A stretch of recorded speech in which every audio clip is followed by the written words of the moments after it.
I'm Emily, and I'll never forget the day my family tried to erase both me and my grandfather in front of hundreds of guests. My billionaire grandpa, William, flew 6 hours across the country just to see my brother Michael's wedding. At 82, his body was frail, but his pride was unshaken.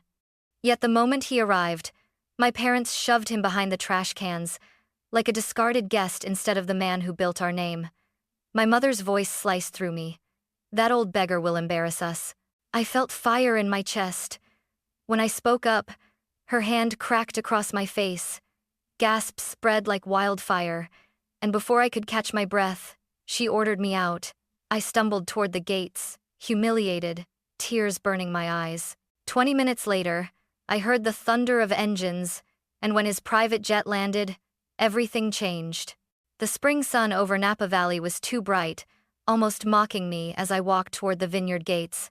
My heels clicked against the cobblestones, echoing louder than I wanted, each step reminding me I didn't belong here.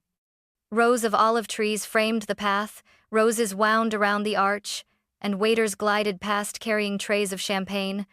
I wasn't offered a glass, not once. I caught my reflection in one of the polished glass doors. My forest green dress hung awkwardly on me, secondhand from a thrift shop back in Boston. My hair was loose, a little wind-tossed, freckles peeking through the makeup I hadn't bothered to reapply.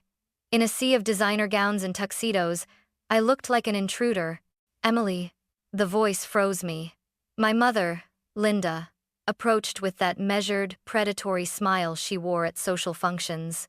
Her eyes swept over me, shoes, hemline, neckline, like she was grading damage. "Decent," she said finally, lips curling as though the word was an insult. "That's all you're going to say?" I asked quietly, my throat tight. She leaned closer, perfume sharp enough to sting. "You RSVP'd alone. Don't make me regret letting you in." Then she swept away, laughing a little too loudly with a guest in sequins. I stood rooted, my hands clenching my clutch. I hadn't expected a hug, but not even a nod? Not even a simple, "I'm glad you came?" Then I saw him, my brother, Michael, the golden child. He was surrounded by his college friends near the olive trees, one arm looped around Olivia, his fiancée, the other wrapped lazily around a glass of amber whiskey. His laughter carried across the patio, bright and effortless, while I stood invisible. "Michael," I called, forcing a smile. He glanced my way, eyes flicking over me like I was a stranger asking for directions. "Oh hey, you made it." His words were flat, perfunctory, already shifting his gaze back to his friends. Olivia's gaze followed mine for a moment. Ivory lace clung to her like it was stitched onto her skin, her smile tight, polite, uninterested. Heat crept up my neck. I wanted to turn and run, but something rooted me there, something stubborn. This was my family, broken as they were, and I refused to vanish so easily. So I stayed at the edge of the gathering, clutching my bag, pretending to search for someone who cared. But the truth settled heavy in my stomach. I was just a guest at my own family's celebration, and maybe not even that. And then, through the laughter and champagne clinking, I heard the rumble of tires on gravel. A dark town car slowed to a stop near the gates. My heart skipped when I saw the door open. Grandpa William had arrived. The car door opened slowly, and there he was, Grandpa William. His back was a little hunched, his steps deliberate, but his eyes, sharp blue, lit up when they found me. He wore a dark navy suit that hung a little loose on his frame, a tie slightly crooked, and shoes polished just enough to show he'd tried. At 82, he shouldn't have traveled this far, but he did, for Michael. "Emily," he rasped, his voice rough but steady, "you're the only one worth flying for." My throat closed. I rushed forward, wrapping my arms around him. The faint smell of peppermint gum and aftershave clung to his jacket. For a moment, the noise of the wedding faded, and it was just us, me, and the only person in this family who still saw me. But when I looked around, no one else moved. Not my father, Richard, who was pretending to be fascinated by the wine list. Not my mother, who stood polishing her bracelet in the sunlight. Not even Michael, who didn't so much as wave. A staffer appeared suddenly, clipboard in hand. "This way, sir," he said briskly, gesturing toward the far side of the patio. I started to follow, but then froze. The path curved past the flower arch, past the fountain, past the outdoor kitchen, and ended at two flimsy plastic chairs wedged between overflowing trash bins. The hum of the catering vents drowned out the string quartet's music. My chest went tight. "Excuse me," I called after the staffer. "There must be a mistake." He checked his chart, shrugged, and walked off. I turned to my mother, who stood not 20 feet away, sipping champagne like it was oxygen. "Why is Grandpa sitting there?" I demanded. She didn't even blink. Her gaze slid past me like I wasn't worth her time. Finally, she muttered, "He insisted on coming. I told him he wouldn't enjoy himself. Beggars can't be choosers." My fists curled. "He's not a beggar." Her lips tightened. She stepped closer, her whisper as sharp as glass. "That old man will embarrass us. The way he talks, the way he eats, the way he smells. I won't have him ruining Michael's day." I stared at her, searching for any crack of humanity, but found none. Her face was taut, her eyes cold. She wasn't even pretending anymore. I glanced at Grandpa. He sat quietly on the plastic chair, shoulders slouched, pretending not to notice the trash or the pitying glances from strangers. His hands rested on his cane, knuckles pale. It felt like a punch to the gut. My grandfather, the man who had built everything this family owned, discarded like garbage at his own grandson's wedding. And I knew then. Silence was no longer an option. I could feel my pulse pounding in my ears as the waiters began ushering guests to their tables. Crystal glasses clinked, laughter floated across the vineyard, and yet all I saw was my grandfather, 82 years old, sitting beside trash bins like an afterthought. My hands trembled, but I stood. I wasn't going to let this pass. I tapped my fork against a glass, the delicate ting slicing through the chatter. Conversations died. Dozens of faces turned toward me. "Excuse me," I said, my voice trembling at first. I took a breath, straightened my shoulders. "I just have one question." I looked directly at my parents, my words louder now. "Why is my grandfather seated by the trash bins while strangers sit at the family table?" Gasps rippled through the crowd. A few guests exchanged nervous glances. Others leaned forward, curious. Then, heels clicking like gunshots, my mother stormed toward me. Her eyes blazed. "You ungrateful girl," she hissed. Before I could flinch, her hand struck my cheek with a sharp crack. The sound echoed across the patio like a whip. My skin burned instantly, but it was the humiliation that stung worse. A collective gasp spread through the room. Someone dropped a fork. Another whispered, "Did she just—" I staggered back, clutching my face. The world tilted for a second, but I refused to cry. Not here. Not in front of them. "You don't belong here," my mother spat, her voice venomous. "You never did. Get out before you embarrass us even more." She snapped her fingers at a nearby staffer. "Escort her out." I swallowed hard, forcing my chin up, even as my vision blurred. "All I did was ask for respect for him," I whispered, pointing toward Grandpa William. But no one moved to defend me. My father looked away, suddenly fascinated by his cufflinks. Michael shifted uncomfortably, but didn't speak.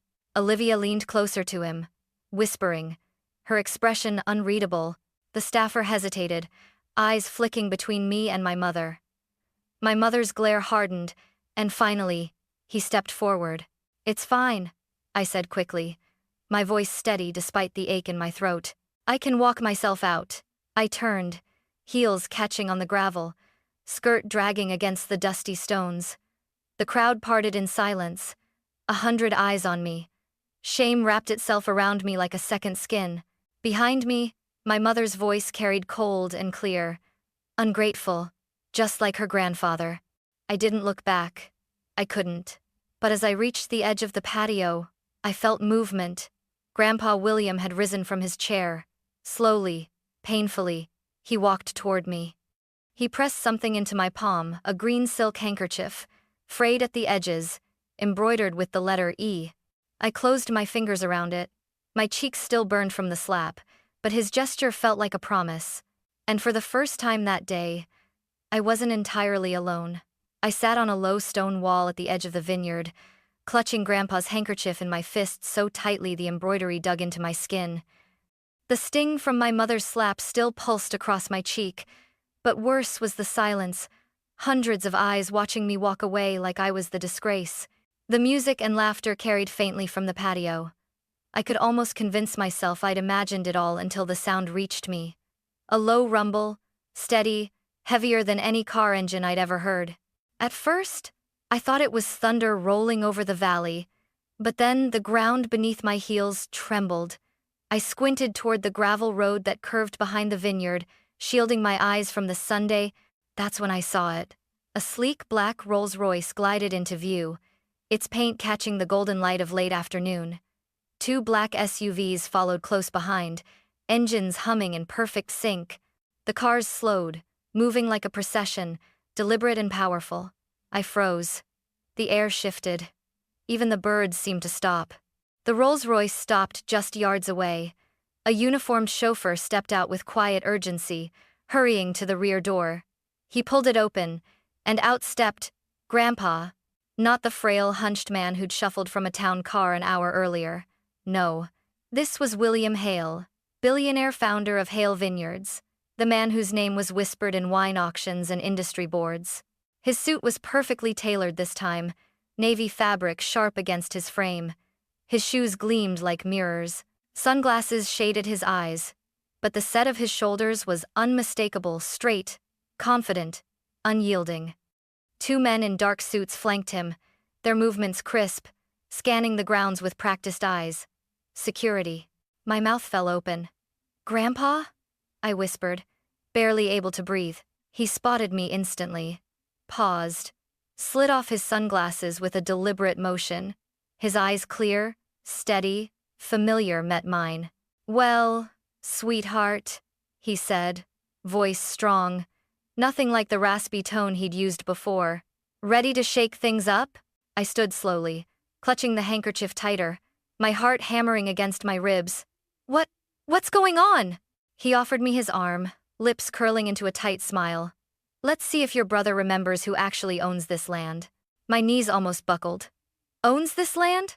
I repeated, stunned. The security men moved toward the side gate, the same gate I'd been shoved through in shame moments earlier. This time, the staff didn't block them. One even held the gate open, his eyes darting nervously to Grandpa. I swallowed hard, slipped my hand through Grandpa's arm, and let him lead me forward. My heels crunched against the gravel, but I didn't stumble, not this time. With every step, the truth pressed harder against my chest. This wasn't a rented venue, this was his vineyard, his empire, and suddenly, I realized I was about to watch the world I thought I knew unravel in front of everyone. The music from the reception hall drifted out through the open patio doors as Grandpa and I stepped through the side gate. Guests were mid-toast, glasses raised, laughter mingling with the notes of a string quartet. My mother's voice, amplified by a microphone, rang out over the crowd. And of course, none of this would be possible without Michael's vision, his ambition, his dedication. Her words snapped like glass underfoot when she saw who walked through the gate. Grandpa didn't hesitate. His cane tapped against the stone floor in sharp rhythm as he crossed the patio, the two security men flanking him like shadows. Conversations died mid-sentence. Champagne glasses hovered in the air, forgotten. My father's jaw went slack. Michael lowered his drink, face paling. Olivia's hand clutched his arm as though she'd seen a ghost. Grandpa mounted the low platform beside the string quartet. Without a word, he reached out and gently took the microphone from my mother's hand. She didn't resist. She just stared at him, wide-eyed, as if the air had been stolen from her lungs. Grandpa turned to the crowd, his voice calm but heavy with authority. "I wasn't going to say anything," he began. "After all, it's a wedding, a day for joy, a day for love. But sometimes, silence is mistaken for weakness, and I think it's time people knew the truth." A murmur rippled across the guests. My father fidgeted, tugging at his collar. Michael stared at his shoes. Grandpa's eyes swept the room. "I built this vineyard with these hands. I named it after my late wife, Carmen. I gave it to this family, trusted that it would be cared for. But when I arrived today, no one welcomed me. No one asked where I should sit. Instead, I was placed beside trash bins, because that was the message, that I was disposable. A gasp rose from the back. Someone whispered, "Oh my God." Grandpa's gaze shifted cold, deliberate toward my parents, and I received the message loud and clear. My mother found her voice at last. "William, please. You're making a scene. Don't ruin Michael's day." Grandpa's cane slammed against the stage, silencing her. The sharp crack echoed through the glass ceiling like thunder. Ruin it? No. What ruins a day is cruelty disguised as pride. What ruins a family is greed hidden behind champagne flutes. You think I'm the embarrassment? His voice rose, steady and commanding. No. The embarrassment is yours. He paused, then turned toward me. His eyes softened, and his words came slow, deliberate. "I built this empire for her," he said, pointing directly at me. "Not for you." The air was sucked from the room. Forks clinked against plates as hands trembled. Olivia's parents exchanged startled glances. Every head turned toward me where I stood near the arch, half hidden in shadow. "Her?" Michael's voice cracked, thin with disbelief. "You can't be serious." "Oh, I'm very serious," Grandpa said, his tone like steel. "She was the only one who visited me when I was sick, the only one who cared. While the rest of you—" His gaze swept across my parents, across Michael. "We're too busy polishing your reputations." She sat with me through the long nights. My mother's face twisted, red with rage. "Lies! She's nothing but—" "She is everything you are not." Grandpa cut her off, voice booming. The crowd had gone silent, but it wasn't polite silence. It was sharp, breathless, heavy. I felt dozens of eyes on me, but this time I didn't shrink. My cheek still burned from the slap, but the shame was gone. In its place was something stronger, anchored by the green silk handkerchief still clenched in my palm. Grandpa lifted the microphone higher, his next words slicing through the room like a blade. "You wanted to bury me behind the trash. Instead, you buried yourselves. Because the truth doesn't rot in the dark, it waits. And now, it's here." For a moment, no one moved. The air inside that glass-walled reception hall thickened, every guest frozen between disbelief and dread. Then Grandpa reached into his blazer and pulled out a thick, cream-colored envelope, sealed and notarized. He held it high. "This," he said, voice steady, "is the will. The true will. Signed, dated, witnessed long before any of you tried to twist it." Gasps rippled through the crowd. My father lurched forward, face pale. "That's not possible. You changed it months later. You don't remember—" Grandpa's eyes narrowed. "Don't I?" He opened the envelope with deliberate slowness, sliding out the heavy papers. Dated 2 months before my illness. Long before pneumonia. Long before sedation. When my mind was sharp, and my hand was steady. He lifted a page.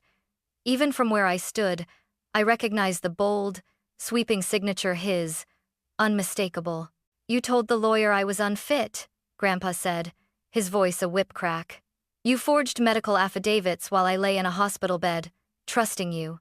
His cane slammed against the stage. "You stole. Not from me, from her."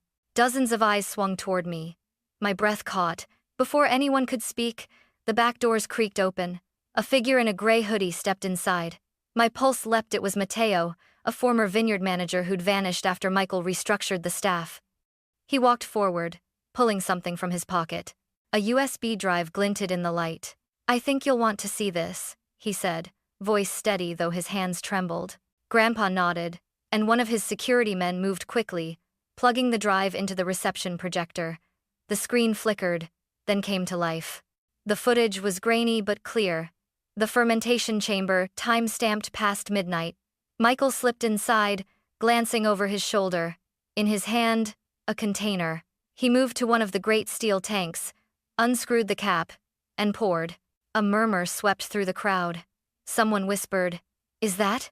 "Yes," Mateo said. "Industrial solvent. He paid me $10,000 to call it an accident. I couldn't live with that." On screen, Michael's figure froze, caught mid-pour. His face lit by the security camera was undeniable. Olivia gasped, covering her mouth with both hands. "Michael, no," she whispered. Michael shot to his feet, color draining from his face. "This is a setup, a family vendetta." "Sit down," snapped a shareholder from the front row, voice like a hammer. "This is felony-level sabotage." My mother's face twisted. "You don't understand. We were protecting the brand, protecting the family name." "No," I said, stepping forward, my voice ringing clear across the hall. "You were protecting your ego, and you were willing to poison everything, including Grandma's last blend, just to keep control." Silence followed. Not the awkward kind, but the heavy, final kind that wraps chains around the guilty. Grandpa's voice cut through it. "I trusted this family. I entrusted this vineyard to your care. And you repaid me with lies, forged documents, and sabotage. Enough." He turned to the attorney standing at his side. The man adjusted his glasses, cleared his throat, and held up a leather folder. "Effective immediately," the lawyer read, voice firm.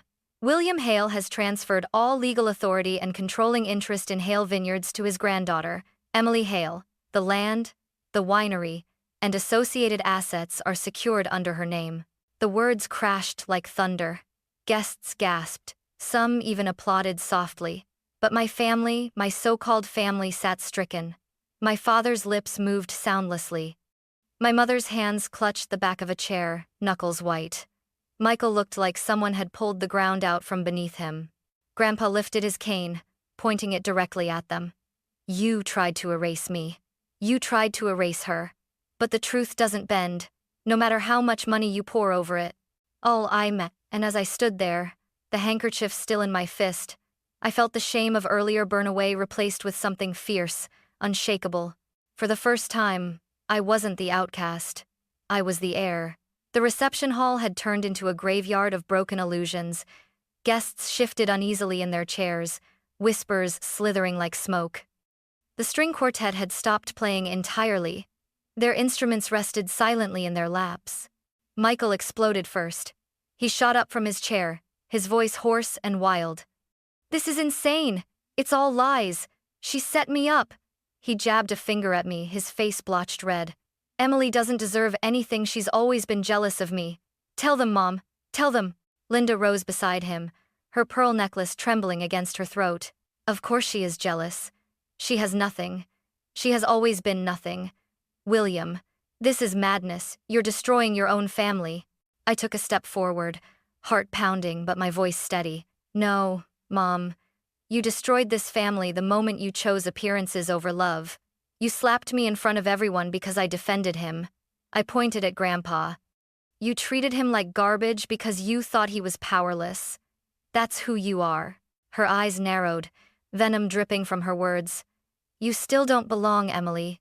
You never did." Something inside me hardened. I lifted my chin, meeting her glare head-on. "You're wrong. I used to believe that. I used to think I was the failure, the outsider, the shame of this family. But now I see clearly. I was never the embarrassment. You were." A collective gasp swept the hall. One guest actually clutched her pearls, shaking her head in disbelief.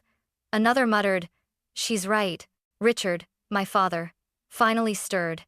His voice cracked, thin and desperate. "Stop this. You'll destroy us all, Emily. Think about what you're doing." I turned to him, my throat tight but my words firm. "I have thought about it. All night, all my life, and I'm done carrying the weight of your lies." Michael's chair screeched backward as he lurched toward me, fists clenched. One of Grandpa's security men intercepted him instantly, placing a firm hand against his chest. "Sit down, sir," the guard said flatly. Michael froze, breath ragged, eyes darting wildly around the room as if looking for an escape. Olivia, his bride-to-be, sat pale and trembling. "Michael, tell me it isn't true," she whispered, mascara streaking down her cheeks. But Michael said nothing. His silence was louder than any confession. Across the room, Olivia's father rose abruptly, his voice cold. "Get the car." His eyes flicked to Michael with disgust. "We're done here." The entire wedding teetered on collapse. Dresses rustled as guests shifted nervously. Someone whispered, "I didn't sign up for this circus." Grandpa slammed his cane once more, the sound cracking through the tension. "Enough." His voice thundered with finality. "This wedding is over. No vows will be spoken while this family stands on poisoned ground. The officiant's face went pale. Slowly, he closed the leather-bound book in front of him. The hush that followed was suffocating. And just like that, Michael's perfect day shattered into ruins. When the officiant snapped his book shut, it was as though the air itself shifted. Guests began to scatter, murmuring, shaking their heads, some storming out, others lingering in stunned silence. The wedding had collapsed like a house of cards, and for once, I wasn't the one left in the rubble. Grandpa placed a hand on my shoulder, steady, grounding. "It's time to leave this rot behind, Emily," he said quietly. His words weren't angry, they were resolute. Later that evening, away from the chaos, I found myself in the lower garden Grandma Carmen's sanctuary. The roses she'd planted still bloomed along the fence line, fragrant even in the cooling dusk. I sat on the worn wooden bench, where she used to hum while pruning vines, clutching the green handkerchief Grandpa had given me. The soil at my feet was dry, cracked. I ran my hands through it anyway, just to feel closer to her. That's when I noticed something buried beneath a rusted tin box. I pried it open, heart racing, and inside was a letter wrapped in linen, penned in Grandma's familiar cursive. "If you're reading this, Emily, then you already know the truth. They never saw your strength, but I did. This land belongs to the one who knows how to love it back." Tears blurred the words, but I didn't cry from pain. I cried from recognition. For the first time, I felt her voice beside me, her hand guiding mine. Weeks later, the vineyard came alive again, not with designer gowns and champagne toasts, but with neighbors, workers, and friends who remembered what it meant to belong. We set tables under paper lanterns strung between olive trees. Fresh bread and rosemary lay in rustic baskets. Laughter rose, unforced, genuine.